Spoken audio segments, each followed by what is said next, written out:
Okay, so the title of my talk gives you the promise of a Gulliver travel. So to begin with, let's start with Lilliput. And viewed from Lyon, Lilliput looks like this. So what you can see here is a square chamber that is 1 centimeter wide. And the chamber is filled by a monolayer of colloidal particles that have a diameter of about 5 microns. And as it turns out, we found a way to motorize those inert particles and to turn them into motile bodies. So it's pretty simple. In practice, it's as simple as hitting a key on a keyboard. And very quickly, the system self-organizes as the particles propel themselves, they interact, and very quickly they self-assemble into this fluid which flows spontaneously and which eventually, I should do that, which eventually self-organizes into this unique vortex pattern that is very stable at system spanning scales. So I do apologize for you guys who might have already watched this movie quite a few times, but I like beginning my active matter talks with this movie because I feel that it gives you a very intuitive picture of what an active system is. That is to say, a system where all the particles are driven independently, and yet the system self-organizes into large-scale coherent dynamic structures. So what's in the first part of this talk? So first of all, I would like to tell you very briefly how we motorize the colloid. On the colloidal particles, it's going to be one slide. And then I would like to convince you that by listening to sound propagations in these spontaneously flowing liquids, and by studying their response to external perturbations, you can learn a lot about their hydrodynamics. So first thing first, how do we motorize colloidal beads? So the idea consists in combining two tricks. The first one is known as the Quincke electrorotation phenomenon. Simply put, the idea is that if you apply a DC electric field on an insulating body immersed in a conducting fluid, the charges at the surface of the insulator forms a dipole. And this dipole points in the direction opposite to the field. That's one possible conformation. However, once you increase the field magnitude above a given threshold, the system actually jumps towards another steady state. The dipole makes a finite angle with the electric field, and as a result, the bead experiences an electrostatic torque, and it keeps on spinning at a steady rotation rate. So I'm not expecting you to get the essential mechanism that yields this spontaneous rotation. The only thing that you have to remember for today is that when you take an insulating body, you place it in a conducting fluid, and you apply a strong electric field, spinning motion. That's it. Okay? Quincke discovered this phenomenon at the end of the 19th century. So that's trick one. Trick two is that when you take a body that rotates, and when you place it on a solid surface, you can convert rotation into translation. That's how wheels have been constantly working for millennia. It works, right? That's the wheel. Spinning, rotating body, solid surface, translation. And that's it. You're done. And it works, as you can clearly see it on this movie. So what you can see here is an assembly, a dilute assembly of colloidal particles that roll on the surface of an electrode. So let me give you a couple of orders of magnitude. The diameter of the colloid is 5 microns, which is very small compared to the gap between the two electrodes, which is about 100 microns. And the typical voltage you need to apply to power these particles is of the order of 1 volt per micron. So what is even more important than self-propulsion is that the direction of the electric field that powers the particle points in the direction normal to the screen. In other words, the direction of the field does not set the direction of motion of the particles. And you can clearly see this on the histogram of the particle velocities. So the color indicates the probability of finding a particle at a velocity Vx, Vy. Clearly, the histogram is highly isotropic, and it's also peaked on a circle. And because the histogram is peaked on a circle, you know that all the particles move at a constant speed over time and over the population, and this speed here is about 1 millimeter per second. So at our scale, the particles would finish a marathon in less than a couple of minutes. They are pretty fast. So that's basically a gas, an active gas. And as I have already showed you that, when you increase the concentration of particles, the particles interact, and the system undergoes a gas-liquid transition, and the system indeed forms a liquid that spontaneously flows in this channel. So here the geometry is that of a racetrack. You turn on the experiment, you observe a clockwise flow, you turn off, you observe you could observe a counterclockwise flow with an equal probability. That's a spontaneous symmetry breaking.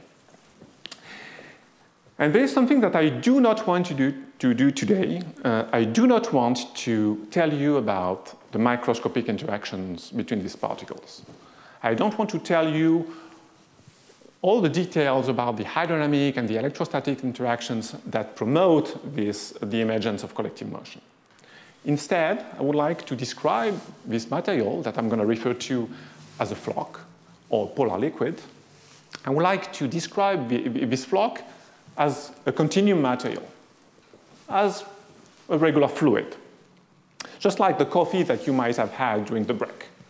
When you describe a fluid, and Jean-François mentioned something along those lines during his lecture, when you describe the flow of coffee in a coffee cup, you don't really want to deal with all the molecular interactions between the coffee and water and I don't know what molecules. You are happy with mass conservation. Coffee is incompressible. There's just a divergence of the velocity that is 0. And you're happy with momentum conservation. Here, the mass times the acceleration equals the sum of the forces acting locally on this fluid. And that's pretty convenient to have this hydrodynamic description. It's extremely convenient, especially because for all the fluids that you can think about, all the Newtonian fluid that you can think about, you have only one set of 2 simple equations. And the fluid is characterized only by 2 material parameters, the viscosity and the fluid density. Easy. So what about flocks? What about flocks assembled from self-propelled particles? Okay. Flocks are in general compressible, so you can write down mass conservation. It's not as simple as divergence of V equals 0, but you can live with that. You would live with that if you had to describe the flow of a passive gas, for instance. But the problem is that this flock moves on a substrate. And as it was mentioned during the end of the lecture just given by Jean-François, the system does not conserve momentum here. So you have to write down an equation for velocity that is not momentum conservation, and that's this equation. That's actually one of the earliest results of active matter physics. Horrendous. Horrible, right? Nobody wants to have a look at that at 5 p.m. or so, right? It's horrible, and you have to deal with 14 material constants. You don't want to do that. Not even in the morning. You don't want to do that. Okay, I know one person, 2 actually. They are very nice, okay, on the record. No, they're very nice. Indeed, John Toner and Yawai Tu derived from conservation, using conservation laws and symmetry principles this equation more than 20 years ago. But it turns out that the equation is not that bad. It's actually pretty simple, especially when you get rid of most of the terms.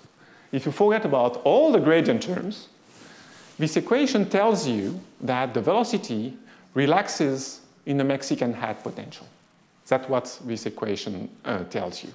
In other words, this equation tells you that the fluid wants to have a velocity with a non-zero magnitude, but the direction of the flow is not prescribed. That's the usual spontaneous symmetry breaking term. So let's now forget about this term, and let's have a look at the gradient terms, forgetting about anisotropy and forgetting some terms that are irrelevant to what I'm going to tell you about today. So this equation would then look like that. It's very similar to Navier-Stokes, right? You have something that looks very much like a convective derivative here, a viscous term, and this would be the pressure of an ideal gas. The pressure would be proportional to density, and this sigma would be the active gas compressibility, if you wish. So at the end of the day, Toner 2 hydrodynamics, the hydrodynamics of flux, is just Ginzburg-Landau and Navier-Stokes, but all together. And we are left with here 5 different material constants. It's not that complicated, but you really need now to find a way to measure these constants if you want to have a quantitative hydrodynamics, right? If you want these equations to be predictive, you need to find a way to measure these constants. So you might want to use a rheometer. The viscosity is usually measured with a rheometer. Here, it might be difficult. We have a 2D fluid, colloids, might be complicated. But on top of being just technically a technical challenge, it's just, strictly speaking, impossible to infer those coefficients with a rheometer, as these terms you don't know how they relate to the stress that the rheometer walls would experience.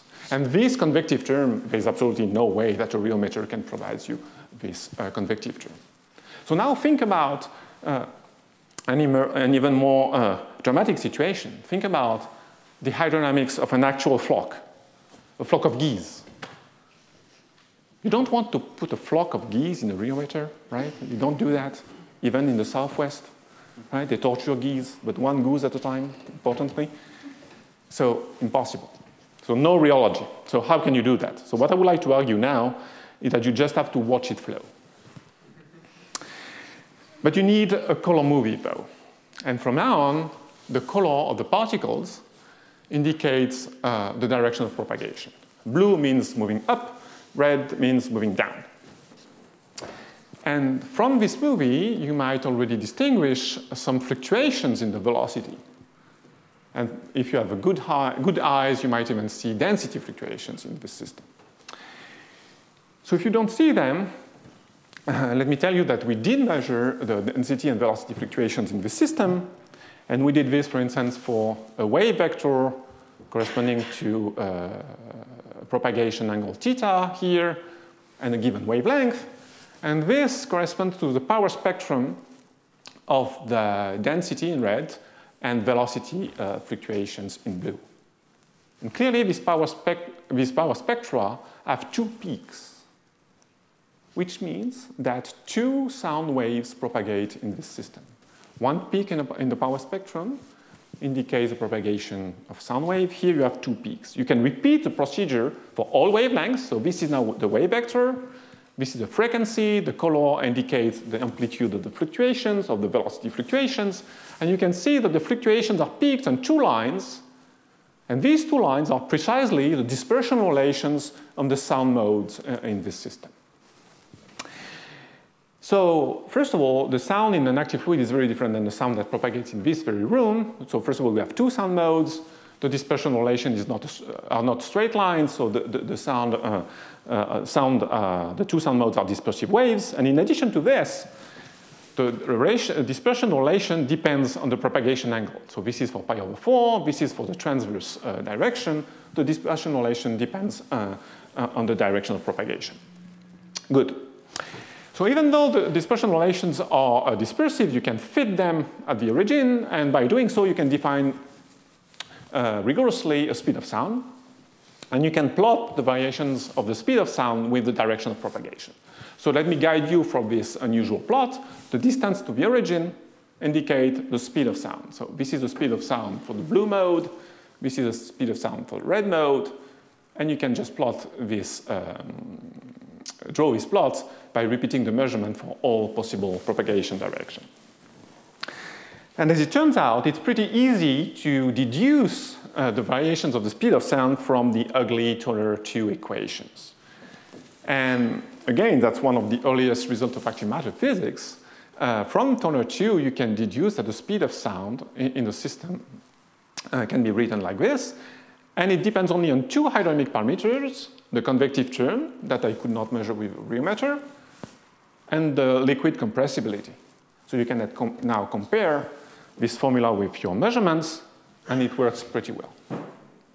So by measuring the speed of sound in the system, you can actually have a direct measurement of the fluid compressibility and of this convective coefficient. So to make a long story short, let me tell you that you can also look at the damping of the sound waves, and by doing so, you can actually measure all the hydrodynamic parameters of this active fluid. So you can, for instance, measure how the convective coefficient varies with the density, no variations. You can see that the compressibility, as you would have expected it, increases with the fluid density. And this viscous term or elastic term, depending on your community, you might want to call it elasticity or viscosity, you can see that it increases with density. This should be a kappa, by the way. And the blue lines turns out to be the theoretical prediction that we made deriving the hydrodynamic equation from the microscopic dynamics. That's probably something that you will not hear about during Jean-François' lecture, but this has been done by many people. The procedure is clear, and the agreement confirms that both the hydrodynamic form and our measurements are consistent. Good, so now we have a fluid, and we know how to characterize it quantitatively. So what can we do with it? So the fluid flows spontaneously, great. But what about its response to external perturbations? So far, I've mostly used this fluid analogy. But from now on, I would like to think about this material as a magnet. And it becomes pretty obvious that the analogy is meaningful when looking at the instantaneous velocities of the particles. You can see that all the velocities point along the same direction as would spin in a ferromagnetic phase. So the analogy is actually more accurate. You can show that the colloid, the orientation of the velocity maps on the spin of a ferromagnet. The local velocity field maps on the local magnetization. But what about the magnetic field? You need to know what would be the analogous of a magnetic field if you want to think about the response to external perturbations. To answer this question, we did a very simple experiment. We placed colloidal particles in a straight microfluidic channel, and we applied a solvent flow field on top of it. And spoiler alert, I'm going to call H the magnitude of the solvent flow. So let me recall first that the distribution, the histogram of the particle velocities in a gas phase is just isotropic and picked on a circle. That's when the solvent flow is 0. If you now turn on the external flow, is it me? Yeah, it's me. I'm sorry about that. I'm very sorry.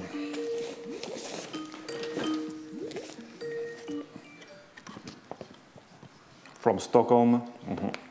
Too bad. Okay. Sorry about that. Okay. So here now the distribution is peaked on the same circle, but the distribution is biased.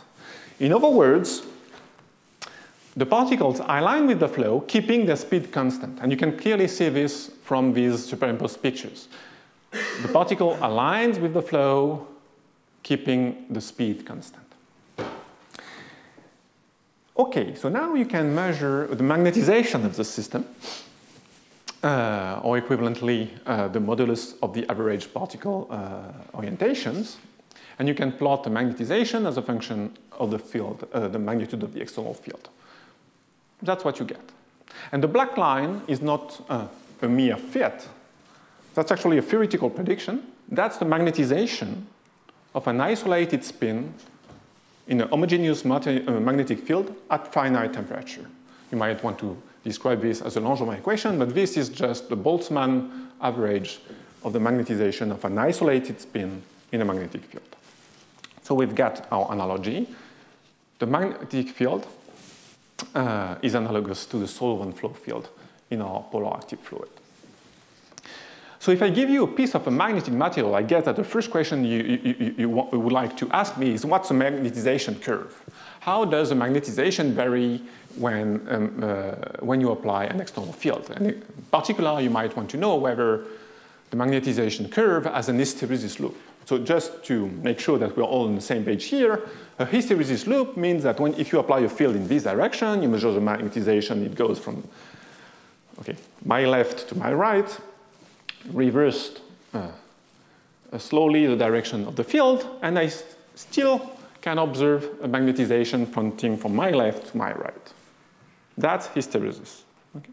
So translated back in an active matter language, the question is, can the active rollers behave as salmons? Can they display polar order in the direction opposing the solvent flow? So that's the question I would like to answer now. And to answer this question, so we placed the colloids in a straight channel, and we applied an external solvent flow field in the direction opposing the spontaneous flow. And we measured the magnetization. And what we found is that indeed the emergent flows are hysteretic. We clearly have an almost rectangular hysteresis loop. So here you might have noticed that it's not perfectly rectangular. You have a slight decrease of the magnetization here, which is not due to the fact that the system is melting. The origin of this bending is the buckling of the flow. At the onset of flow reversal, the spontaneous flow buckles. It forms stationary buckling patterns. And by further increasing the strength of the external field, the flow reverses, the oscillations are turned into vortices, and eventually all the colloids flow in the direction imposed by the solvent flow. So clearly, the width of the channel, the confinement, sets the wavelength of the buckling pattern. And maybe more importantly, confinement sets the amplitude of the hysteresis loop. So the magnitude of the coercitive field decreases as you increase the channel width. So the more confined, the more robust. So I now would like to understand why I have a hysteretic behavior and why does the coercitive field decreases with the channel width. So in principle, I would have to go back to Turner 2 hydrodynamics and solve this pattern formation problem in the presence of an external field. I don't know how to do that analytically, and as I don't know anything about numerics, I had to simplify the problem. So what we decided to do was simply to project the dynamics of the system on two modes only. An homogeneous longitudinal flow along x, and a transverse perturbation at a given wavelength lambda. So by going from here to there, you turn a system with an infinite number of degrees of freedom to a system with only 2 degrees of freedom. In other words, you turn a pattern formation problem into a dynamical system problem, and you can actually fully solve this dynamical system. I'm going to spare you all the gory details, but let me just tell you that at a small field amplitude, you can indeed observe a stationary homogeneous flow opposing the H field. Above a critical field amplitude, which is exactly analogous to an Euler buckling threshold, the flow buckles. You have a stationary buckling pattern. The net current is still going in the direction opposite to the field.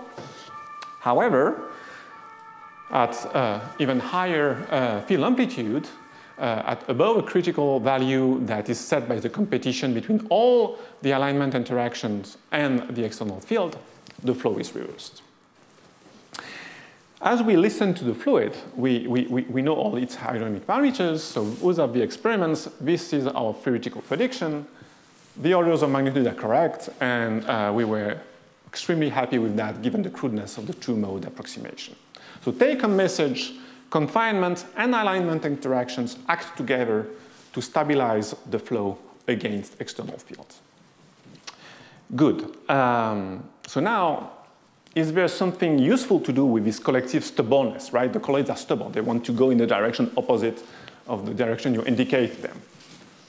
So I learned that, like,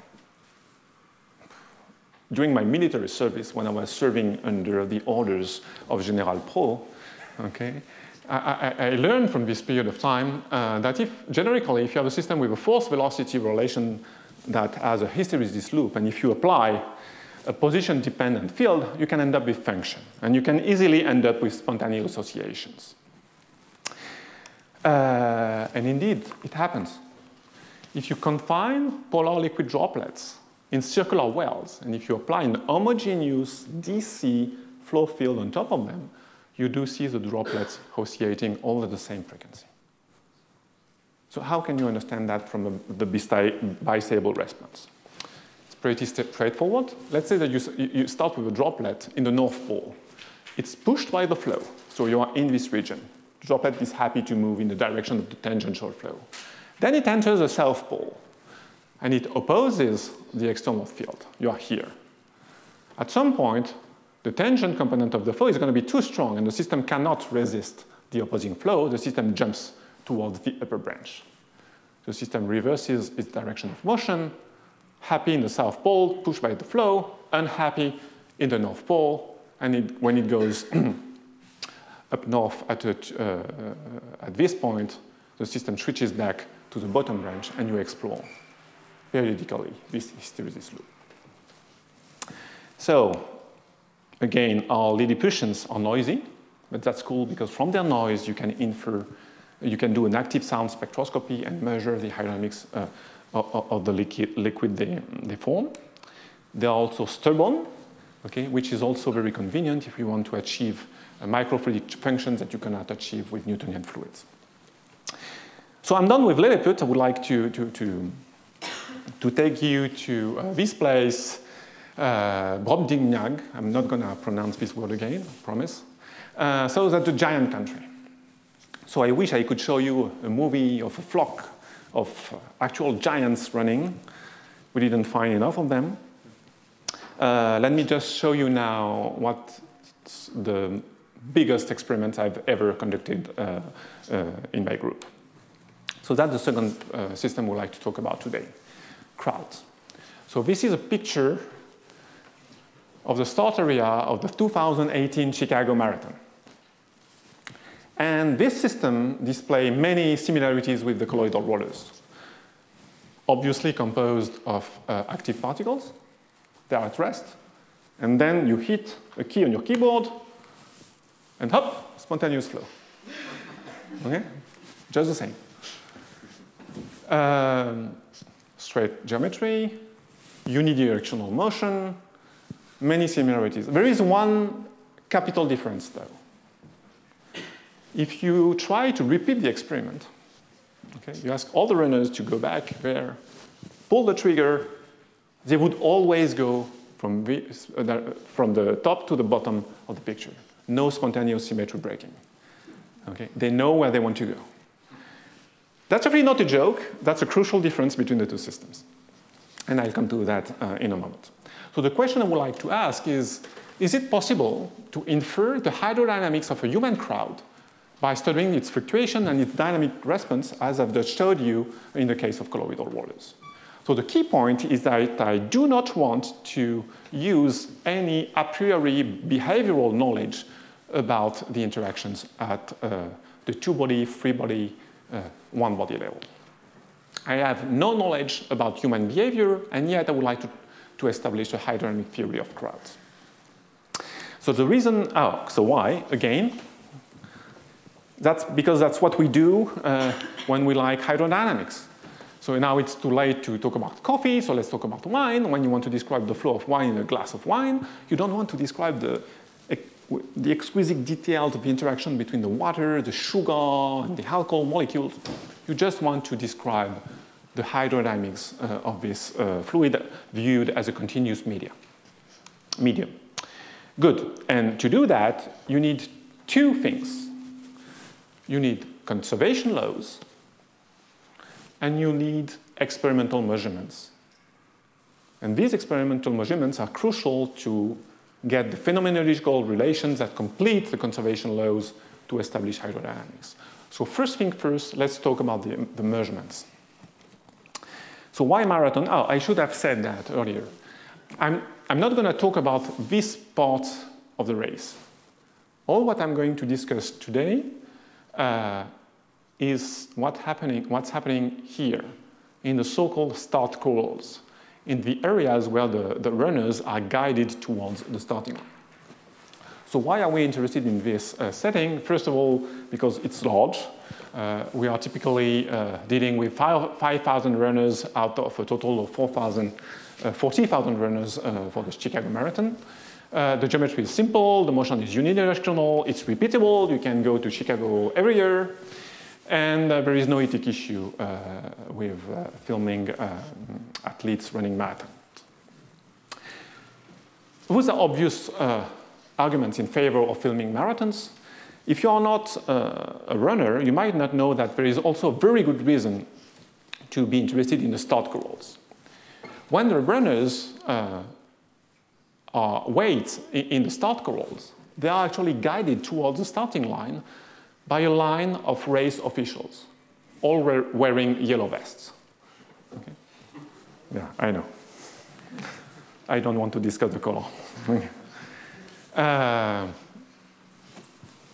I'm going to refrain myself to make any comment too. So they are guided toward the starting line by these organizers wearing a yellow vest.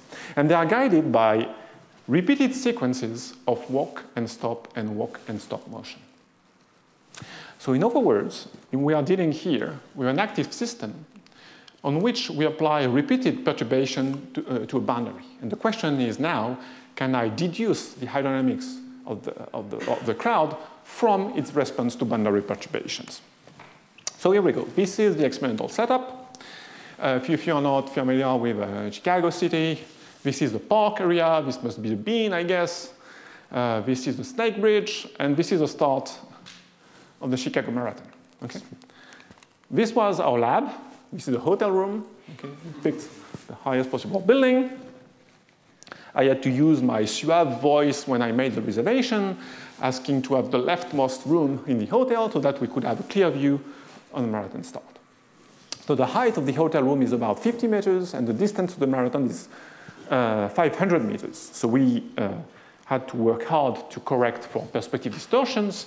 So this is a bare image. This is an image in which the distances are analogous to the distances on the ground.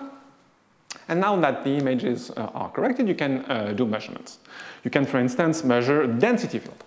And I was very proud of having had this idea. I came up with a fantastic algorithm to measure the density. I showed up in the office of my student, and I asked him, count the people. Okay? Count the people in the pictures. Okay? And I was very proud of that because he kept on talking to me afterwards. Until the point where I asked him to give me error bars. Okay? And the problem is that the error bars were huge. And you can easily understand why by looking at this movie. Look at this guy. And this guy, oh, hey, up here. Here we go. And there's another one here, hidden. Okay. So he actually had to count the people on looped movies, and he did this for days, literally for days. He stopped talking to me. But what we found at the end was a pretty interesting result, at least to me. So this is the hydrostatics of a crowd. Here the people are not walking. This is the velocity field. I'll tell you in a minute how we measure the velocity. It's just zero. Nobody moves. And this is the density field. So this is the density. This is the distance to the starting line. The density is just flat. And I was very surprised by this, especially because here you cannot, obviously the crowd is bounded by the race officials. But here they are unbounded. They are something like 20 meters. They could expand. And you do not see any net gradient across the crowd. So that's the first crucial result. Importantly, this density, which is self-adjusted to 2.2 people per square meter, is extremely robust. In all the races that we quantitatively analyzed, we found 2.2. It's an extremely robust quantity. So fortunately, as far as the velocity field was concerned, we just have to we could use a conventional PIV technique that are very common in fluid mechanics. And by applying a slightly modified PIV algorithm, you can measure the velocity in the crowd. And needless to say that from this measurement, it's clear that velocity waves propagate upstream the crowd. So we have velocity waves propagating upstream. They are triggered by the motion of the ray staff here. And interestingly, so this is two snapshots of the velocity wave, and interestingly enough, they are coupled to density waves. Peak of velocity, velocity peak, well in the density. Okay, so again, we have mixed modes combining velocity and density fluctuations. It's again very robust. So this is a spatiotemporal plot of the Chicago 2016 marathon. So this is a distance to the starting line. This is time. And the velocity here, the speed of the runners, average over the width of the road. Distance, time, and the color indicates the speed. Thanks to the yellow vests, we managed to track the position of the ray staff. This is the trajectory, these are the trajectories of the ray staff. And clearly, whenever the staff moves, the motion triggers the propagation of an upstream wave. Clearly, the slopes, those lines are just parallel, and the slopes, or equivalently the speed of sound in the system, is very narrowly peaked, around 1.2 meters per second. Good. Even more importantly, so this is the displacement of the line of race official that we could measure here. This is the response signal recorded 15 seconds later in the crowd. 30 seconds later, 45 seconds later, and 1 minute later, meaning hundreds of meters away from the initial perturbation. And you can see that the shape of the signal is virtually unchanged. In other words, the speed of the wave does not depend on the amplitude of the excitation, and there is very little damping. So this means that we are dealing with linear, non-dispersive waves. Fantastic, it's easy, we are back in our comfort zone. We can just apply the same techniques that we used with the colloidal rollers. We can now explore the full dispersion relation by picking up a given propagation direction, a given wave vector, and we can compute the power spectrum of the velocity, of the speed fluctuations. Oh, sorry, of the speed and of the orientational fluctuations. So what about the speed? So this is a power spectrum of the speed, pulsation, frequency, wave vector, boring, straight line. I just told you that that's a non-dispersive linear wave. So we have a very well-defined speed of sound. The question is now, does the speed of sound depend on the direction of propagation?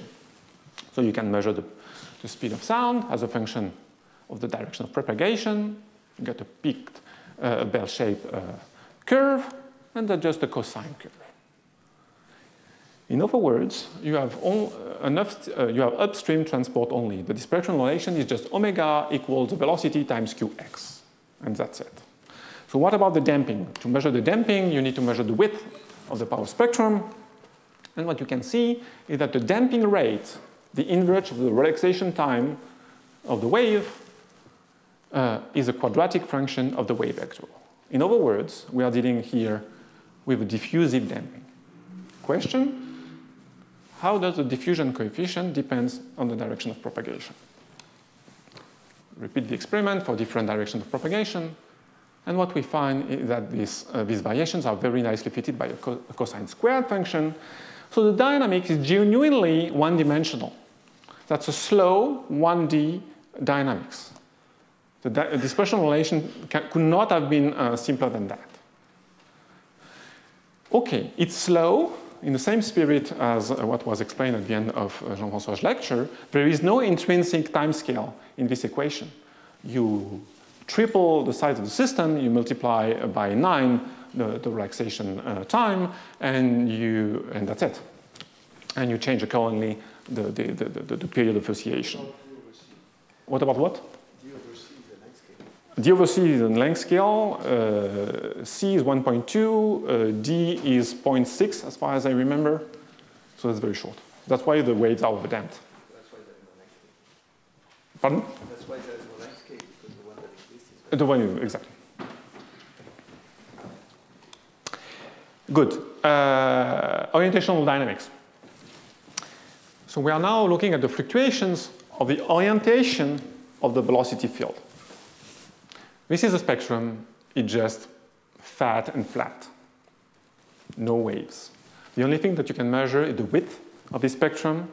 That tells you that, first of all, okay, orientational fluctuations are overdamped, no waves.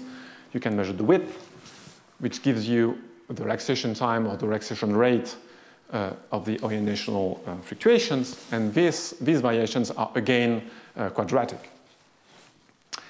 However, I'm not showing you here the angular variations. The diffusion occurs both in the x and y direction, so that's really 2D dynamics, but the dynamics is fast. You've got a gap here. And this gap tells you that you have the orientation of the crowd is a very fast mode, which is exactly the opposite of the concluding remark of Jean-François. Okay, I'm not saying that he's wrong, he's absolutely right.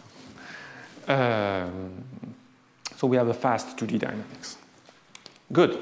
So now we made experiments, so in principle we know the phenomenology. Now let's make use of conservation laws and symmetry arguments. No need of behavioral assumption to infer the hydrodynamics of a crowd. So I'm going to consider very naively, let's assume that I didn't attend to Jean-François's lecture, I'm going to consider three fields: density, velocity, and polarization. Polarization is just the local orientation of the people. I'm going to use an additional observation, which is just extremely robust. In the start corals, people do not walk sideways. They don't do that. Okay, they just walk along the direction where they look at. Okay, good. So let's write down the hydrodynamics. Mass conservation, good. The current is just the product of density by the velocity, not a big deal. In principle, I can write down mass conservation. The mass times the acceleration equals the divergence of the stress plus all the body forces. And I can take advantage of my tiny knowledge of liquid crystal hydrodynamics to tell you that you can write the overdamped dynamics of the orientation, writing a co-rotational derivative and equal this co-rotational derivative with a torque, a body torque. So now what you have to do is to use your phenomenological observation to guess the form of the stress, the body force, and the body torque acting on the crowd. So here we go. What about momentum conservation? Let's begin with the stress. I want to look at what's going on at very large scales. So let's retain only the terms at lowest order in gradients. And the first term that you have in your stress is a pressure term, possibly an isotropic, but that's a pressure term. As I'm dealing here only with linear response, I can safely expand the pressure around the 2.2 people per square meter density and write down the gradient of the stress as a compressibility, a crowd compressibility times the density gradient. Good. So now what about this? What's the body force? The body force is the actual friction that the people experience from the ground. This arises only from the friction with the ground. Again, in the spirit of a Landau-like expansion, you want to retain only the terms at lowest order in gradient, and they have to be linear functions of the velocity and of the local orientation. You can make an additional guess. You can make an additional guess by remembering the hydrostatics result. When you look at the hydrostatics, so no dynamics here, so this is momentum conservation, friction equals pressure gradient, the density was just flat. And for sure, the polarization was just maximal. Everybody, all the runners are looking toward the starting line. So this tells you immediately that this function here has to vanish for a given density. And this density is the equilibrium density of the crowd. So this is a regulation of the density at a given value. Okay, so what about the angular dynamics? So I told you that the orientational mode is a fast mode. Okay, you have a relaxation in about 1/2 of a second. So again, and the relaxation occurs in the direction of the road, x. So again, this torque is, you can just write it at long wavelengths, at least, as a linear combination between the direction of the road and the orientation of the people. And you are done. Game is over. You just take all these results, replace all these phenomenological equations in mass conservation, and bam, you end up with the hydrodynamics of a human crowd. You have only one hydrodynamic variable because you have only one slow field, density. Velocity, the speed, is slave to density. That's why you can write equivalently the hydrodynamics in terms of the speed of the pedestrians. And that's just a convection diffusion equation. What you learn from this systematic analysis is that the speed of sound, of the wave speed, is given by the active friction force, and more precisely by its derivative. And surprisingly enough, the damping term here, the diffusive damping term, comes from the crowd compressibility, whereas in room, compressibility is the motor of the propagation. So the question now is all this specific to Chicago 2016, or is it more robust? So we set out to check this. We went back to Chicago in 2017. We went to Paris. Also, we also went to a massive race in Atlanta. We also been in Chicago in 2018. And here we go. Now it's time to check whether this crowd model is predictive or not. So this is the speed of the wave as a function of direction of propagation. Red dots, Chicago 2016. Black line, theoretical prediction, the theoretical fit. So this is bare data. All those are bare data. Chicago 2017, Paris, Atlanta. It's very robust. Okay, so it means, oh, by the way, I should also show you that the damping is definitely diffusive as well. So in other words, by measuring the response of a crowd in Chicago in 2016, you can actually predict the motion of a crowd in Paris in 2017 with pretty nice accuracy, provided that you look at the crowd motion at sufficiently large scales. Okay, so that was the last result I wanted to show you today. I hope that I've convinced you that the active hydrodynamic framework is particularly powerful to account for the large-scale motion of active materials, whether they spontaneously break rotational symmetry or whether rotational symmetry is explicitly broken.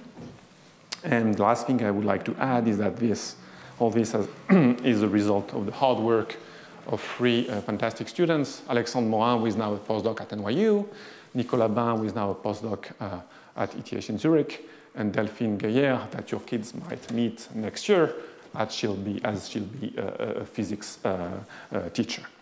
With this, I thank you all for your attention and be happy to take any questions.